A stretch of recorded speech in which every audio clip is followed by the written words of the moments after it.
It's Sunday, February 13th, 2011, and you're watching This Week in Linux News.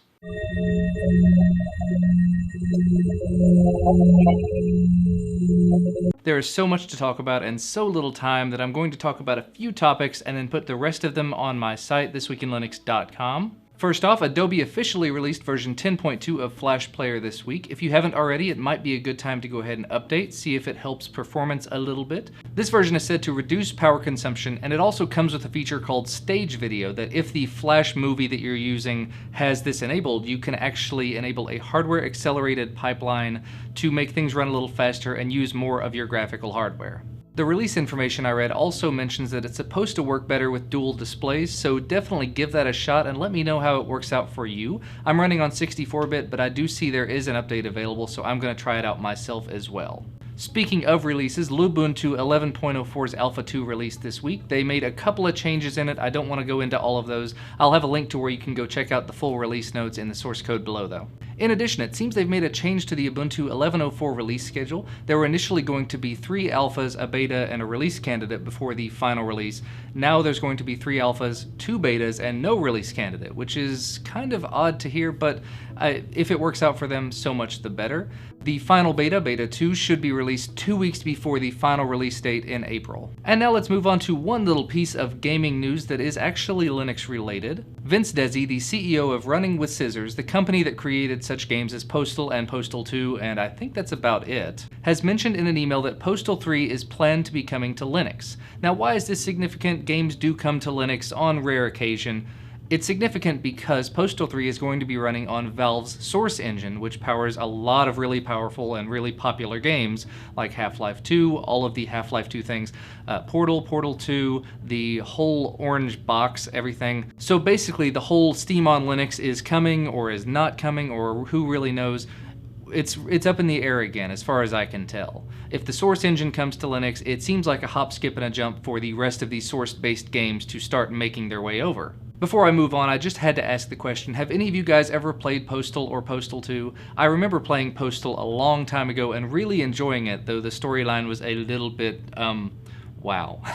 If you have, let me know what your impressions of it were in the comment section below. But speaking of running things where you might not expect to see them running, a company called the Myriad Group has announced that they've created a project called Alien Dalvik. This is a variant of the virtual machine used by Android to run Android apps natively on Android devices and Android operating systems, but of course the variant makes it able to run these Android applications on other systems, like MeeGo and possibly your Linux-based operating system. The video demonstration that was given showed it running on the Nokia N900 running Maemo Linux, and as far as I can tell, it should be a hop, skip, and a jump to make it run on other Linux-based operating systems, and apparently because it is a virtual machine encompassing the Android applications, it really doesn't take much of any tinkering to make the apps work properly within it.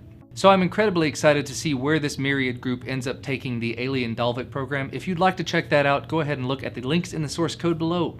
And we can't have some good news without having maybe a little bit of bad news thrown in there. This week, Nokia announced that they've made a deal with Microsoft for all of their future phones, that they're going to be running a version of Windows Phone on them. So as far as Symbian and Maemo, those are pretty much going out the window. However, since MeeGo is technically owned by the Linux Foundation and is still being supported by Intel, they've released a roadmap for where MeeGo is going to be going in the coming year. They say they're planning to release MeeGo version 1.2 in April and 1.3 in October, at that point moving to a biannual release schedule, so MeeGo should just keep rolling right along. I do have to say, I really like MeeGo. The little bit that I've used it, I really enjoyed it.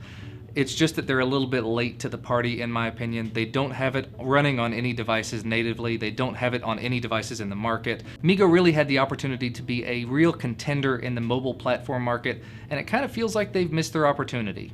Have you tried out MeeGo before? If you haven't, go ahead and check out my video review of it I did a while back. Alright, let's wrap things up with a couple of tablet news stories. This week, HP officially announced that they're going to be putting out a tablet called the Touchpad to the market. This is a 9.7-inch tablet device running webOS. It's got a 1024 by 768 display, a dual-core 1.2 GHz Snapdragon processor with 1 GB of memory, and basically other than that it has sort of general tablet specifications, front and rear facing camera, and Wi-Fi and Bluetooth and USB and stuff like that. But one of the really cool things that was kind of mentioned about webOS is that HP is planning on investing a lot more effort into webOS. They've removed the whole Palm branding from it, and they're planning on bringing it to laptops, desktops, basically making sort of what I talked about in a second channel video, an operating system that can be used on just about any device and that offers a seamless communication between them. However, HP did not reveal any specifics on it yet, so we'll have to see what happens in the next couple of months, possibly even the next couple of years.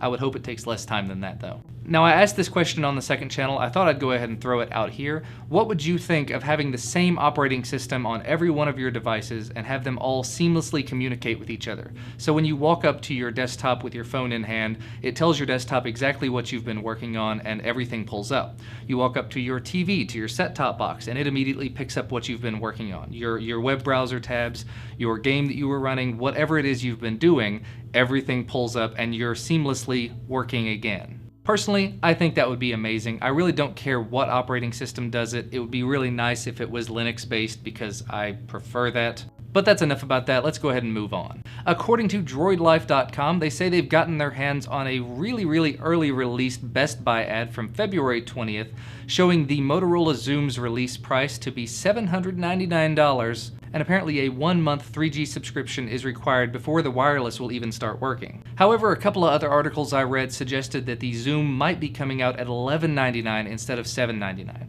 I have to say, if it's anywhere above $4.99, it's going to be a really hard sell for a lot of people. And the last story I'm going to talk about today, the one that really sort of excites me, Samsung announced today at the Mobile World Congress the upcoming availability of a 10.1-inch Samsung Galaxy Tab.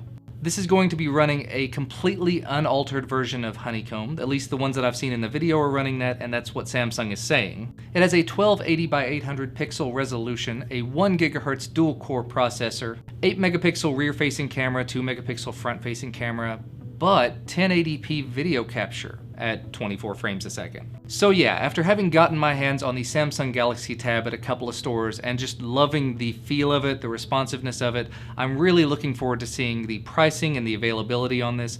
If I hadn't mentioned it, there's no pricing available, there's no availability for the US available. I believe they gave some vague information about when it'll be coming in Europe, but they didn't say anything specific there either. But definitely take a look at the link and see what you might think of the Samsung Galaxy Tab 10-inch that's coming. If you want to see any of the other stories that happened this week, because I am just plain out of time for the night, it is after midnight here, make sure to check out the link in the source code below that'll take you to the website, which has all the rest of the stories that I didn't get a chance to talk about. But as always, thank you guys so much for watching, and I will see you again very soon.